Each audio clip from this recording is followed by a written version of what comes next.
For centuries, one name has haunted early European maps of Asia: the Lucos. Long assumed to be the Ryukyu Islands, present-day Okinawa, this mysterious land has puzzled historians for generations.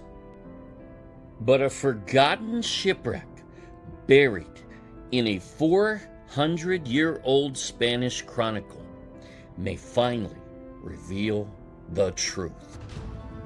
Lucos wasn't Ryukyu. It was Northern Luzon all the time. The Lequian survivors. Lucos equals Ophir equals Luzon. The shipwreck that rewrites Southeast Asian history. Return of the Lucos, Part 4. In early 1610, Spanish pilot Juan Bernardo de Fuentidueñas left Manila on a critical mission: intercept a ship near Macao and warn it of Dutch naval threats. But disaster struck. His vessel hit a hidden reef in the South China Sea, far from any known harbor. As dawn broke, Fuentidueñas spotted the wreckage of a Chinese ship nearby and something else. On a lonely island, 3 men waited, stranded, starving survivors. He called them Lequian Indians. Who were the Lequians? Not Japanese, not Ryukyu, not Chinese. Just one word: Lucos. The ship left for Manila, headed toward Macao, so we know where the shoals were. They were nowhere near Ryukyu. Duh. It passed through the South China Sea shoals, encountering a local boat of 3 local fishermen from the Philippines, not Ryukyuan fishermen, from 1,000 miles north. Not in that vessel, indeed. The men spoke a native language, likely Tagalog or perhaps Ilocano. The Spanish did not carry Ryukyuan translators to go to Macao, nor is Ryukyu on the way. It's 1,000 miles north. Now, that is not logic. No mention of Ryukyu. None at all. Why? Because Manila galleons do not pass through Ryukyu on the way to Macao. Hello? Small local crafts aren't shipwrecked 1,000 miles away in the sea. Passing so much land on the way even? No way. Ryukyu was never Lucos in origin. Lucos was Northern Luzon. These were North Luzon fishermen caught and shipwrecked on Philippine routes. This wasn't just a random mislabeling. These men were likely Ilocano sailors, maybe even local fishermen, but what we definitely know is they were not Ryukyuan fishermen. And Lucos?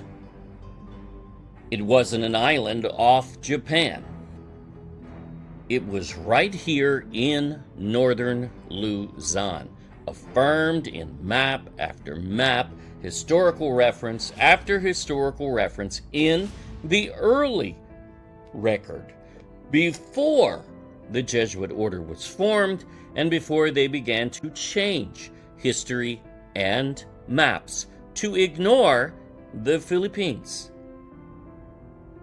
Early European maps did not place Lucos near Japan, such as this 1539 official Spanish government map sealed into the Spanish archives and created by a royal cartographer of Spain. That is later Jesuit fraud, and we have already obliterated it, but we are not done. They located it along the Luzon Arc, indisputably and over again, near Ilocos, Zambales, and Batanes.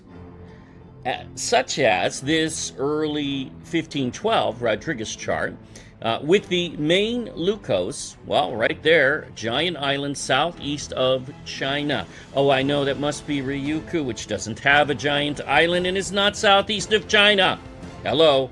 Notice the later fraudulent margin notes, even in this text, and the conclusions, never supported in this era. Even the maps used in Tomé Paris' translation, Summa Oriental, by Cortesal, leads to Lucos in the Philippines, and the translator plays dumb, as if he cannot even read the maps he uses. Duh, that is pretty bad. He was a smart guy, but he was propagating absolute propaganda and fraud. He doesn't even attempt to get it right. And that makes sense. Ryukyu fails every test, especially resources, which it doesn't have. Any of them, hardly. And these many maritime accounts, which will even give exact coordinates, such as Galvao we covered. It is an insane attempt to alter an already proven, charted, sealed, and archived position of the Spanish government, even supported by the Portuguese, such as Antonio Galvao, and even Sebastian Cabot, an Englishman. This has been turned into a comedy of errors, very easily peeled and exposed, and academia will even recognize this as an outright lie in time. They already are beginning to.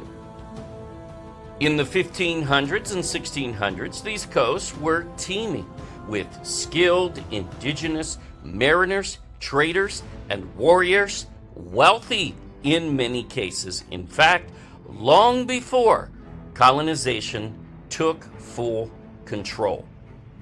That's what the record says. When Fuentidueñas wrote down Lequian Indians, he wasn't making a vague guess. He was recording what he knew, what the sailors themselves likely told him as well. For centuries, historians accepted a simple equation, a dumbfounding one. Lucos equals Ryukyu. Does it? But this shipwreck account, written in 1610, before Jesuit cartographers began editing Asia's image for Europe, tells a different story, and so does the complete early record. This series will continue for some time, as there are many such references that really leave no room for the Ryukyu theory, which is not a theory at all when it fails everything royally. A clearer story. It means Lucos was part of the Philippine world. Its people were integrated into colonial maritime networks. And Northern Luzon was far more central to early Asian-European contact than we've acknowledged. This isn't theory. This is first-hand testimony from a man who saw it. History doesn't always hide in dusty vaults or secret scrolls. Sometimes it's there, written in plain sight, waiting for us to look closer. In this case, you can just go to the library shelf. So ask yourself, Who were the Lequian Indians? They weren't from Ryukyu. They were from Lucos. And now, finally, we know where that truly was.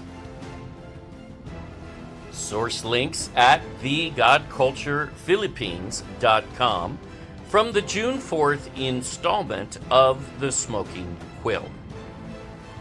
Check out our other Lucos blogs while you were there.